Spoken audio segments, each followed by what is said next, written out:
Assalamualaikum students, hope you are all well. In today's lecture we will discuss about juxtaglomerular apparatus. It is a specialized organ that is situated near glomerulus of each nephron.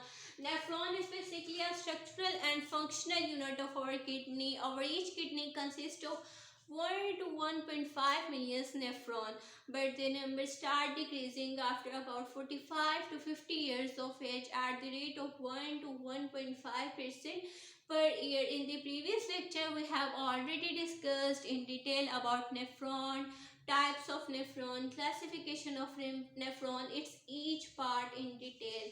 So in today's lecture, we are going to discuss about juxtaglomerular apparatus, जिसका हम लोगों ने बताई हमारे nephron के glomerulus के करीब होता है। ये हमारे पास आ गया बाउमिस कैप्सूल, ये हमारे पास है ग्लोमेरुलस, जो हमने बताया था कि हमारे पास एक कैपिलरीज का नेटवर्क होता है, बंडल होता है, जो कि इस बाउमिस कैप्सूल के अंदर इनक्लोज हुआ होता है। ठीक है, यहाँ से अब हमारे पास ना वैसे छोटा सा देख लेते हैं। ये हमारे पास प्रॉक्सिमल कन्वोल्यूटेड ट्यूब्यूल आ रही होती है, यहाँ से हमारे पास डिसेंडिंग डक्ट आ रही होती है, यहाँ से ये हमारे पास थिक होती है। ठीक है, फिर आहिस्ता आहिस्ता यहाँ पे हमारे पास आकर क्या हो जाती है, थोड़ी थीन हो जाती है। ठीक है, फिर यहाँ पे हमारे पास आ रहा था ये जो बेंड आ रहा था, हेयर पिन बेंड आ रहा था, यहाँ कैले लूप ऑफ हेनले आ रहा था। ठीक है, फिर यहाँ पे हमारे पास आ रही थी डिस्टल कन्वोल्यूटेड ट्यूब्यूल। ठीक है, फिर उसके बाद यहाँ पे हमारे पास आ रही थी कलेक्टिंग डक्ट। ठीक है, इसके बारे में हम लोग इन डिटेल डिस्कस कर चुके हैं, तो अगर आपने नेफ्रॉन के बारे में स्टडी करना है तो आप मेरा वो लेक्चर विजिट कर सकते हैं।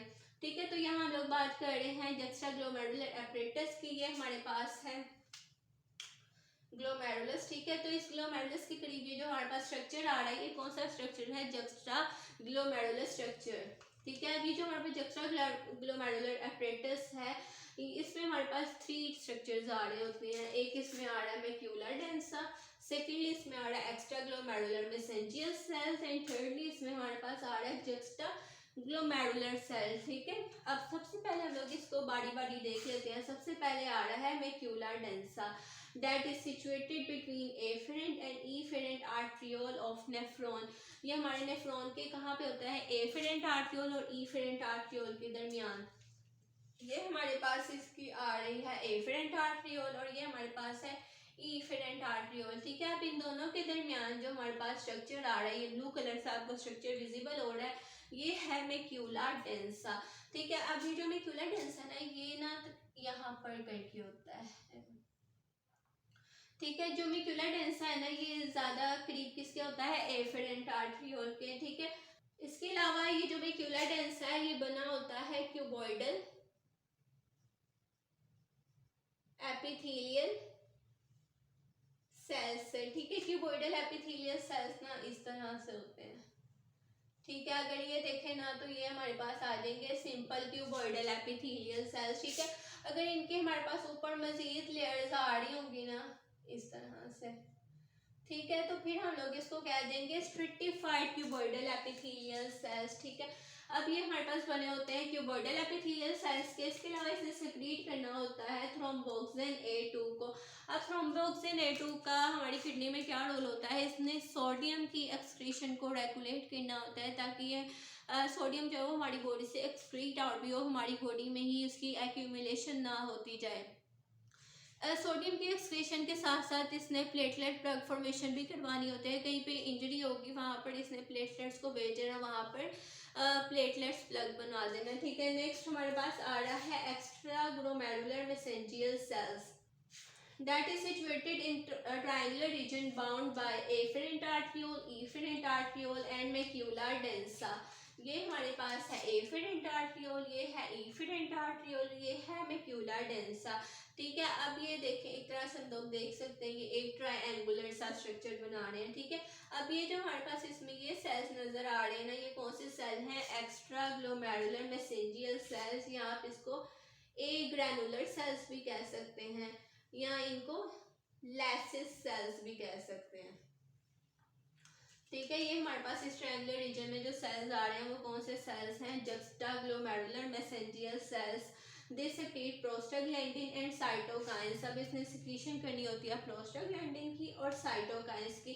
अब जो प्रोस्टाग्लैंडिन है ना, इसका क्या फंक्शन होता है हमारी किडनी में कि इसने एक तो जो रीनल ब्लड फ्लो है उसको इंक्रीज करवाना होता है, इसके अलावा ग्लोमेरुलर फिल्ट्रेशन रेट को भी इंक्रीज करना होता है। ठीक है, ये जो ग्लोमेरुलर फिल्ट्रेशन यहाँ से हमारे पास रीनल आर्टरी के थ्रू एफरेंट आर्ट्रियोल के थ्रू यहाँ पे हमारे पास नेफ्रॉन में ब्लड आता है फिल्ट्रेशन के लिए। ठीक है, देन वही एफरेंट आर्ट्रियोल के थ्रू हम प्रोक्सिमल कन्वोल्यूटेड टिब्यूल डिस्टल और फिर कलेक्टिंग डक्ट्स की तरफ जाता है। ठीक है, अब इसका हम लोगों ने बता दिया कि जो प्रोस्टाग्लैंडिन है इसने एक तो रीनल ब्लड फ्लो को इंक्रीज करवाना है और इसके अलावा ग्लोमेरुलर फिल्ट्रेशन रेट को भी इंक्रीज करवाना है।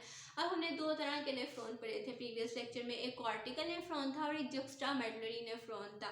कॉर्टिकल का हम लोगों ने बताया था कि उसका जो ग्लोमेरुलस होता है ना वो शॉर्ट साइज होता है, जिसकी वजह से उसमें ग्लोमेरुलर फिल्ट्रेशन रेट जो है वो भी कम होता है। लेकिन अगर जुक्स्टामेडुलरी नेफ्रॉन को हम लोगों ने देखा था तो उसका जो ग्लोमेरुलस था वो लार्ज साइज था, जिसकी वजह से उसमें जो ग्लोमेरुलस फिल्ट्रेशन रेट है वो भी ज़्यादा था। ठीक है, इसके अलावा हम एक तो हमने इसके दो फंक्शंस बता दिए, फिल्ट्रेशन वाला और एक रीनल ब्लड फ्लो इंक्रीज करवाना।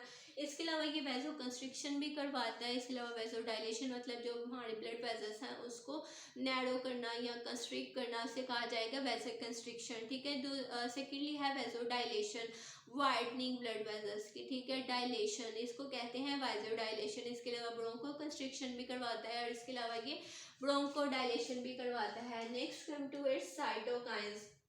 साइटोकाइंस का इम्यून रिस्पॉन्स में बहुत इंपॉर्टेंट रोल होता है। इसके अलावा कहीं पर इंजरी होगी ना तो इन्होंने क्या करना है, ल्यूकोसाइट्स को एक्टिवेट करना है और इंजर्ड साइट्स पर भेजना है। Next come towards juxtaglomerulus apparatus, that is this third and last picture of juxtaglomerular apparatus. अब juxtaglomerular अगर हम लोग सेल्स को देखें तो ये कहाँ पर होते हैं, they are specialized smooth muscle cells situated in the wall of afferent arteriole. ये है afferent arteriole, इसकी वॉल के करीब ये जो हमारे पास सेल्स आ रहे हैं ये कौन से सेल्स हैं, juxtaglomerular cells।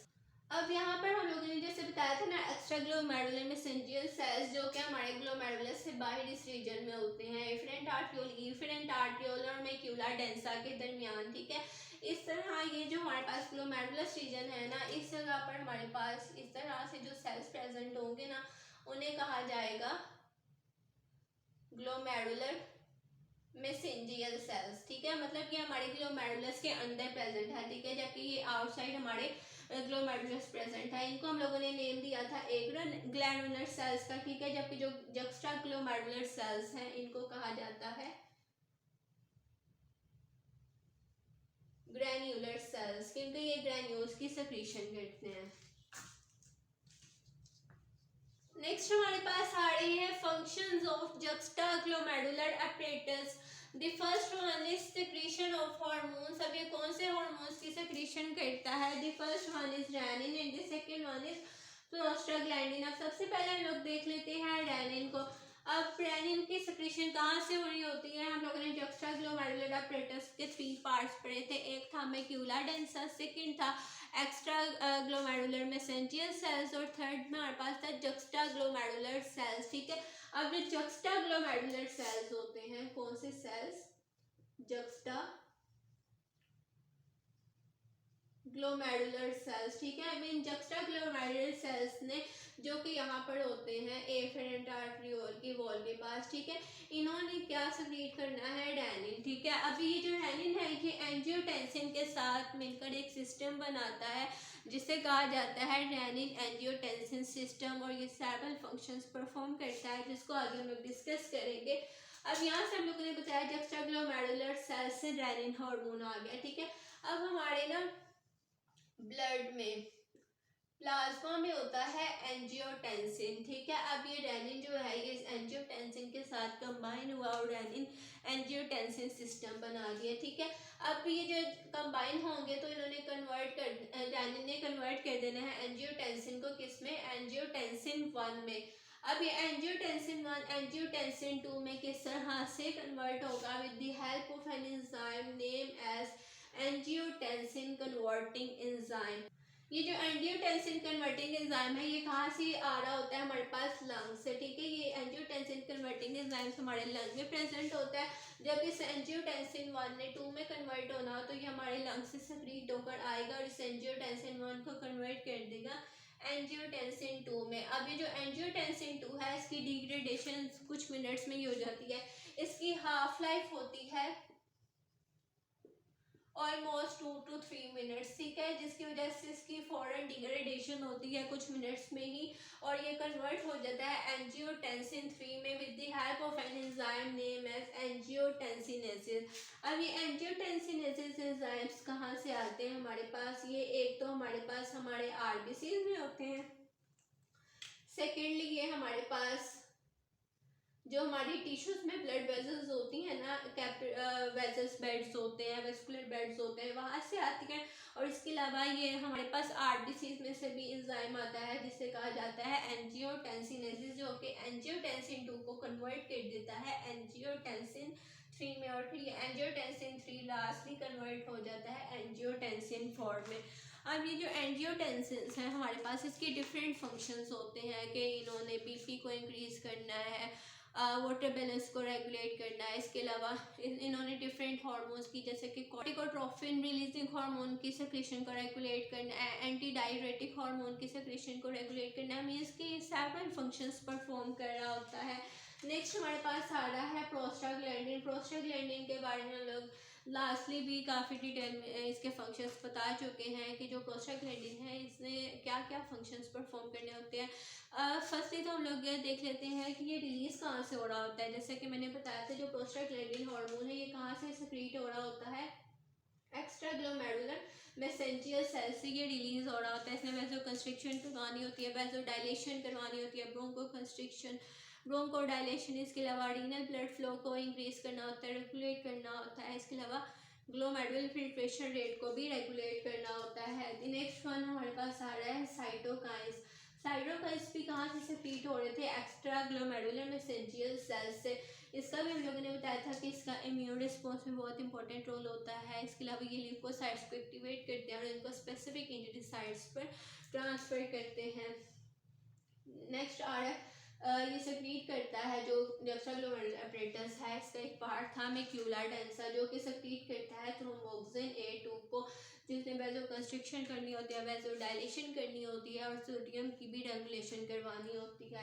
लास्ट वन इसमें आ रहा है ग्लोमेरुलर फिल्ट्रेशन रेट, जो यहाँ पे हमारे पास जो ग्लोमेरुलस होता है यहाँ पे एफरेंट आर्ट्रियोल के थ्रू जो ब्लड आता है उसको फिल्टर करना होता है, तो ये उसको भी रेगुलेट करता है।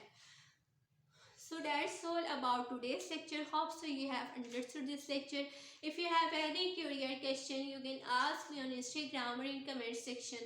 Instagram ID is attached in description box of my YouTube channel. So अगर अभी तक आपने मेरे YouTube चैनल को सब्सक्राइब नहीं किया तो उसे लाइक, सब्सक्राइब और शेयर कर दीजिएगा। Thank you all. Thank you so much.